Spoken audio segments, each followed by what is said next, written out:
ہماری زندگی اللہ کے حکم کے مطابق، اللہ کے فرمان کے مطابق، ہماری ایک ایک زندگی کے ایک ایک لمحات، ایک ایک سیکنڈ، ایک ایک منٹ اللہ کے حکم کے مطابق گزرے، اللہ کی فرمانبرداری کرنے میں ہماری زندگی کا ایک ایک سیکنڈ گزرے، تب ہم جا کے پکے سچے مسلمان ہو سکتے ہیں، پکے سچے مسلم ہو سکتے ہیں۔ حضرات گرامی، لیکن افسوس کہ ہم تو مسلمان ہیں، ہم تو مسلم ہیں۔ ہم سے کوئی سوال کرے کہ آپ کون ہو تو میں جواب دوں گا کہ میں تو مسلم ہوں۔ ہم تو مسلمان ہیں، اسلام کے ماننے والے ہیں، اسلام کا کلمہ پڑھنے والے ہیں، لیکن اپنی زندگی کو ہم دیکھیں، ہم اپنی زندگی پر غور و فکر کریں تو ہمیں پتہ چلتا ہے کہ دور دور تک اسلام سے ہمارا کوئی واسطہ نہیں، دور دور تک اللہ کی فرمانبرداری سے ہمارا کوئی واسطہ نہیں، اللہ کی نافرمانی میں ہماری زندگی گزر رہی ہے، اور جس کے نتیجے میں آج مسلمانوں کا بڑا برا حال ہے کہ آئے دن مسلمانوں پہ ہر جگہ ظلم ہو رہا ہے، ہر جگہ مسلمانوں کو ستایا اور پریشان کیا جا رہا ہے۔ اس کی وجہ یہ ہے کہ ہم نے اللہ کی فرمانبرداری سے روگردانی کرنا شروع کر دیا، اللہ کے احکام کو ہم نے اپنے پیٹھ کے پیچھے ڈال دیا، اللہ کے نبی کی سنتوں کو ہم نے اپنے پیروں سے روندنا شروع کر دیا، جس کی وجہ سے جو اللہ کی مدد آنی تھی، اللہ نے جس مدد کے کرنے کا وعدہ کیا، آج وہ وعدہ اور وہ مدد ہمارے ساتھ نہیں ہے، اور وہ مدد اس لیے نہیں ہے کہ ہم اللہ کے خلاف ہو گئے،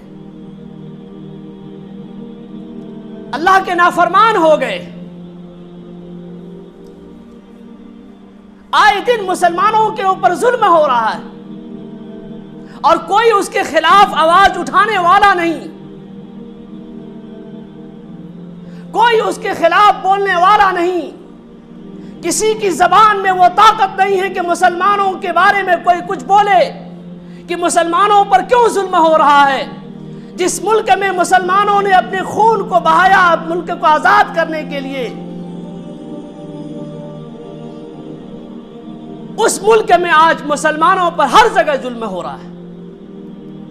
ہر جگہ مسلمانوں کو ستایا جا رہا ہے۔ آج آپ دیکھیں اسی تریپورہ کے اندر کہ مسلمانوں کے حالات کیسے ہیں، مسلمانوں کے اوپر ننگے ننگے تلواریں لٹکی ہوئی ہے، لیکن اس کے خلاف کوئی بولنے والا نہیں، سب کی طاقتیں لگتا ہے ایسا کہ ختم ہو گئی، سارے حکمران اپنے زبان پر تالے لگا لیے۔ ایسا کیوں ہو رہا ہے بھائی؟ حضرات گرامی، ایسا ہو کیوں رہا ہے؟ تو آپ کو خود جواب ملے گا، اس کوسچن کا آنسر آپ کو خود ملے گا کہ ہم نے اللہ کے ساتھ ناانصافی کرنا شروع کر دیا۔ اللہ نے جس مقصد کے لیے ہمیں اس دنیا کے اندر بھیجا تھا، اس مقصد کو ہم نے فراموش کر دیا، اس مقصد کو ہم نے بھلا دیا۔ جس دین کو اللہ کے نبی جناب محمد رسول اللہ صلی اللہ علیہ وسلم کی ذات گرامی نے اتنی مشقت اور اتنی مصیبتوں کو برداشت کر کے وہ دین ہم تک پہنچا، اس نبی اور اس ذات گرامی کی تمام تعلیمات کو ہم نے اپنے پیٹھ کے پیچھے ڈال دیا، پشے پشت ڈال دیا۔ حضرات گرامی، آج ہمارے اخلاق اچھے نہیں، ہمارے بہوار اچھے نہیں، ہمارے زبان کے بول اچھے نہیں، ہمارے اندر پریم نہیں، ہمارے اندر محبت نہیں، ہمارے اندر بھائی چارہ نہیں۔ جس اخلاق کے ذریعے اللہ کے نبی جناب محمد رسول اللہ صلی اللہ علیہ وسلم کی ذات گرامی نے اسلام کو پھیلایا ہے، وہ اخلاق ہم سے دور ہے، کوسوں دور ہے۔ اگر اسلام کو طاقت ملی تو اخلاق کے بنا پر، اچھے بہوار کے بنا پر، اور اگر آج ہم کامیاب ہوں گے اور ہو سکتے ہیں تو اچھے اخلاق کو اپنانا پڑے گا اور اللہ کی فرمانبرداری کرنی پڑے گی۔ اللہ کے رسول جناب محمد رسول اللہ صلی اللہ علیہ وسلم نے فرمایا، المسلم من سلم المسلمون من لسانہ ویدہ، کہ مسلمان وہ نہیں کہ جو لمبے لمبے سجدے کرتا ہو، مسلمان وہ نہیں کہ جو ہر وقت تسبیح کھٹکھٹاتا ہو، مسلمان وہ ہے کہ جس کے زبان، جس کے ہاتھ سے کسی دوسرے کو تکلیف نہ پہنچے، جس کے اخلاق اچھے ہوں۔ آپ نے سن رکھا ہوگا ایک بوڑھی کا واقعہ کہ ایک بوڑھی اپنے گھر سے پورے سامان کے ساتھ نکلی اور اپنے گھر کے سامنے بیٹھی تھی اس انتظار میں کہ کوئی شخص آئے گا تو وہ سامان کو میرے کندھے پر لاد دے گا، اٹھا دے گا، اور میں اس شہر مکہ کو چھوڑ کر چلی جاؤں گی، کیونکہ میں نے سنا ہے کہ اس شہر مکہ کے اندر ایک جادوگر آیا ہے، ایک ایسا جادوگر جو لوگوں کے دین کو چھین لیتا ہے، اس دین کو چھین لیتا ہے جو اپنے آباء و اجداد کے دین پر ہے۔ اس کے آباء و اجداد کے دین کو چھین لیا جاتا ہے۔ جو کوئی اس سے بات کرتا ہے تو پھر وہ اپنے دین پر قائم نہیں رہتا، وہ اس کے دین کو مان لیتا ہے۔ اس انتظار میں بیٹھی تھی کہ کوئی شخص آ جائے۔ اچانک اللہ کے نبی جناب محمد رسول اللہ صلی اللہ علیہ وسلم کی ذات گرامی تشریف لاتی، تو وہ بوڑھی اماں کہتی ہے کہ میرے بھتیجے اس سامان کو میرے اوپر اٹھا کے ڈال دو، میں یہ شہر کو چھوڑنا چاہتی ہوں، میں کہیں دور چلی جانا چاہتی ہوں۔ تو اللہ کے نبی جناب محمد رسول اللہ صلی اللہ علیہ وسلم نے دیکھا کہ یہ بوڑھی جو لاٹھی کے بل پر چل رہی ہے، جس کے اندر چلنے کی طاقت نہیں ہے، صحیح سے سیدھے کھڑے ہونے کی بھی طاقت نہیں،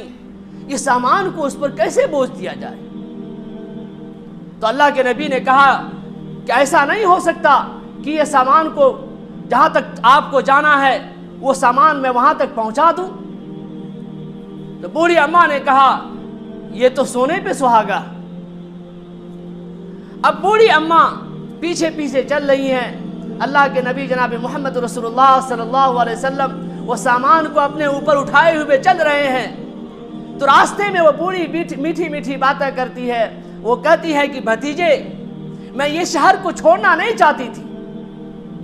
کیونکہ یہ شہر تو ام القریٰ ہے، شہروں کی ماں ہے، بہت پیارا شہر ہے، بہت اچھا شہر ہے، بڑا شاندار شہر ہے، لیکن جانتے ہو کہ میں یہ شہر کیوں چھوڑ رہی ہوں؟ کیونکہ میں اپنی دین کی جو حفاظت میں ڈر رہی ہوں کہ کہیں وہ جادوگر سے میری ملاقات ہو جائے اور میں نے جس دین پر اپنے پورے زندگی کو گزارا وہ دین ہم سے چھوٹ جائے اور میں اس کے دین کو قبول کر لوں، اس کے دین کو مان لوں۔ وہ جادوگر جس سے باتیں کرتا ہے وہ شخص اس کے دین کو مان لیتا ہے، وہ اسی پر محبت کرنے لگتا ہے، اسی سے محبت کرنے لگتا ہے، اسی پر اپنی زندگی اور اپنے جان کو لٹانے کی قسمیں کھانے لگتا ہے۔ ایسا جادوگر ہے۔ جب بوڑھی ماں اس منزل تک جانا تھا، جہاں تک جانا تھا، وہاں تک وہ سامان پہنچا تو اللہ کے نبی جناب محمد رسول اللہ صلی اللہ علیہ وسلم نے الوداعی بات کہی ہوں گی، انہوں نے کہا ہوگا، اور آخری کلام کہتے ہوئے جیسے واپس لوٹتے ہیں تو بوڑھی ماں کہتی ہیں کہ بھتیجے تم اپنا نام تو بتاتا جا، تم اپنے نام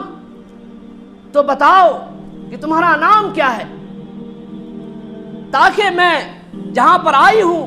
لوگ اگر مجھ سے مکہ کے بارے میں پوچھے تو میں اگر یہ کہوں کہ میں کسی جادوگر کی وجہ سے اب مکہ شہر کو چھوڑ کر آئی ہوں تو اس کے ساتھ ساتھ لوگ سنیں گے تو لوگ نندا کریں گے، لوگ الٹی پھلٹی باتیں کریں گے، لوگ تانا ماریں گے۔ اگر تم اپنا نام بتا کے جاؤ گے تو میں یہ بھی کہوں گی کہ جس مکے میں جادوگر ہے اسی مکے میں ایک ایسا نوجوان بھی ہے کہ جو میرے سامان کو اپنے کندھا پر اٹھا کر لا کر یہاں تک پہنچایا ہے، اور میں تم کو دعائیں دوں گی، تمہارا میں ذکر کروں گی لوگوں کے سامنے۔ تو اللہ کے نبی جناب محمد رسول اللہ صلی اللہ علیہ وسلم کہتے ہیں کہ بوڑھی اماں، جس جادوگر کی بات آپ کرتی ہوئی آئیں وہ جادوگر یہی نوجوان آپ کے سامنے کھڑا ہے، وہ جادوگر نوجوان آپ کے سامنے کھڑا ہے جو لوگوں کے دین کو چھین لیتا ہے، وہ دین کو چھیننے والا نوجوان آپ کے سامنے موجود ہے۔ اور بوڑھی اماں کہتی ہے کہ اے نوجوان، تیرا جادو مجھ پر بھی چل گیا، پڑھاؤ وہ کلمہ جس کا تم پرچار کرتے ہو، جس کو لے کر تم پھرتے ہو گلی کوچوں کے اندر۔ اور وہ بوڑھی اماں بھی مسلمان ہو گئی، اسلام میں داخل ہو گئی۔ تو اگر آج اسلام کو طاقت مل سکتی ہے اور ملے گی، انشاءاللہ ضرور ملے گی، تو وہ اسی بنا پر ملے گی کہ اللہ کے فرمانبردار بھی بنے اور اپنے اچھے اخلاق کو لوگوں کے سامنے پیش کریں۔